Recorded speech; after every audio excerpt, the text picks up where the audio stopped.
If your Game Week 1 team didn't go to plan and you're looking to hit that wildcard button, don't worry, you've come to the right place as I'm going to show you the ultimate wildcard for Game Week 2.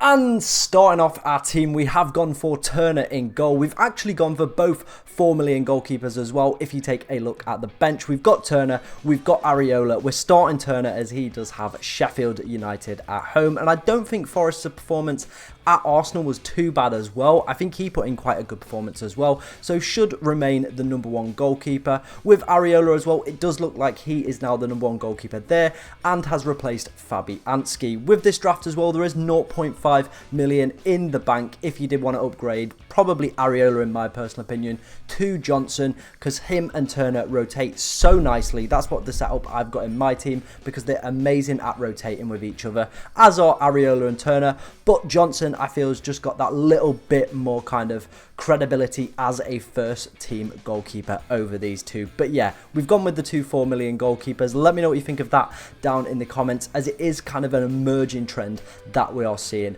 with Game Week 2 and beyond. Right, moving into the back line, the first player we're going to talk about is Estupiñán, over 50% owned, had a great Game Week 1. Some of the positions this man is getting in is just juicy, ladies and gentlemen. Now, I know what you're thinking, Brighton's fixtures aren't good in the long term. Yes, that is correct. They've only got the kind of next two, which are really kind of what you want in terms of FPL perspective. But after that, the following two are a little bit difficult, but then it's again another good two fixtures. And I feel this year, clean sheets are going to be less important. Obviously, with all this additional time that we're getting, I think there's going to be a decrease in clean sheets. I think there's going to be an increase in late goals as well. And the positioning that this man takes up, he's basically playing as a left winger half the game as well. Picked up an assist, could have had an easy 3 assists during that game as well. With Henry and Baldock as well on the bench, they do kind of rotate nicely around him. So you're not having to play Areola, in those difficult fixtures. But I think it's not even a bad thing, to be honest, as well, because if Brighton are probably going to go out and play attacking football, very similar brand that we saw last year, so I think he's still going to pick up a lot of attacking returns in those difficult games. Moving on to our next defender, and it is Saliba. Now, I'm going to put this one out there straight away. Do not be expecting this man to get attacking returns every single week. During that game where he did pick up an assist, he had 0 XG and 0.03 expected assists. It was all down to Saka's individual brilliance that Saliba managed to pick up an assist for that one. The only reason I put him in here is Arsenal's fixtures are pretty good up until around Game Week 8, Game Week 9. So I think you're going to at least want 2 Arsenal players within your squad, at least 1 Arsenal defender as well, as last season they were one of the best defences in the league in terms of clean sheets, goals conceded, and all underlying data like expected goals conceded, all that kind of nerd jargon. So yeah, I definitely think you want him. He seems to be the one as well who is going to play a lot of the minutes. Obviously, we had the benching of Gabriel this week. Hopefully he is back, but I think it's worth avoiding him if you are looking to hit that wildcard button. Now, the final defender is a player I feel is going to massively shoot up in ownership and in price over this course of this week, and it is Ben Chilwell. Picked up an assist, had a disallowed goal against Liverpool as well, and the positioning of this man makes Estupiñán look like a left back. He was playing like so high. Honestly, I can't wait to see his heat map in on Twitter within the next couple of hours, because it was absolutely ridiculous the positionings this man was getting in on corners as well, which is always a great asset to see. He is going to pick up some amazing hauls over the course of this season. Obviously kind of hobbled a little bit during the game, but stayed on for pretty much the full 90, so hopefully that is not a concern, but We'll wait for the pressers to kind of see about that one. But I definitely think he's an essential player that you're going to need. Even if you're not on a wild card, he needs to be a player that you are going for in the upcoming game weeks. With Chelsea's good fixtures now up until around Game Week 8, Game Week 9, and the attacking positioning that this man is getting into. Moving it into our midfield. The first midfielder we've got is Bruno Fernandes. Obviously can't comment on his performance at the moment, but I do feel like you need at least one Manchester United midfielder. Bruno or Rashford, kind of see whoever does kind of better, who looks, better during that game against Wolves. That'll be kind of the key indicator for me for which one to go for. Obviously, we do have 0.5 million in the bank as well, so Rashford is an available option if you don't want to go for Bruno Fernandes. Moving on to our next midfielder, and it is Bukayo Saka. Scored a wonder goal at the weekend as Arsenal won 2-1 versus Nottingham Forest. Like I said with Saliba, the fixtures are pretty good up until around game week 8, and he's such a key player as well on penalties, which is something that I always absolutely adore and look for, especially this game week. It's worked out for me and my team. And Mbeumo, João Pedro picking up those penalty points. If you went for Morris as well, also picking up penalty points. It's such a key asset to have in the game, especially with these attacking top teams that are going to get more penalties throughout the season. You want at least a couple penalty takers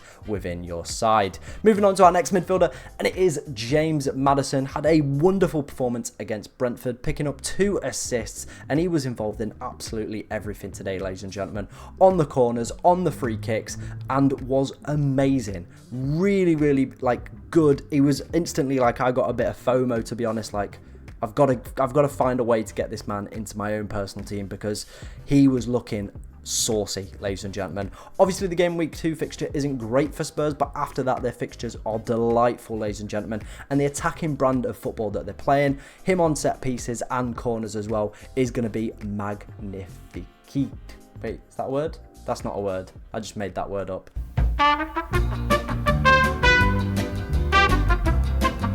Moving on to our next player, and it is Mohamed Salah. Now, for me, I think Salah is absolutely gonna kill it in game week 2. Liverpool looked really, really good in the kind of attacking transitions today. Had a goal disallowed as well, but played a beautiful ball for Luis Diaz's opening goal of the game. Potential captaincy material in game week 2 as well with Bournemouth at home. They didn't look too impressive against West Ham, but I think he is going to be a key asset to own as well with Salah. If it doesn't quite work out, you've got that money in the bank then to go and upgrade the rest of this team. So I always think that is the best way to kind of attack it. I think you're going to get more out of Salah in the upcoming game weeks though, so I am putting him in this game week 2 wildcard draft. Right, moving on to our final midfielder, and it is Mbeumo. Now, this guy could have had 2 goals today, but he forgot his shooting boots, didn't he? Absolute stinker in front of goal. Obviously scored his penalty. Great, that's what we want to see.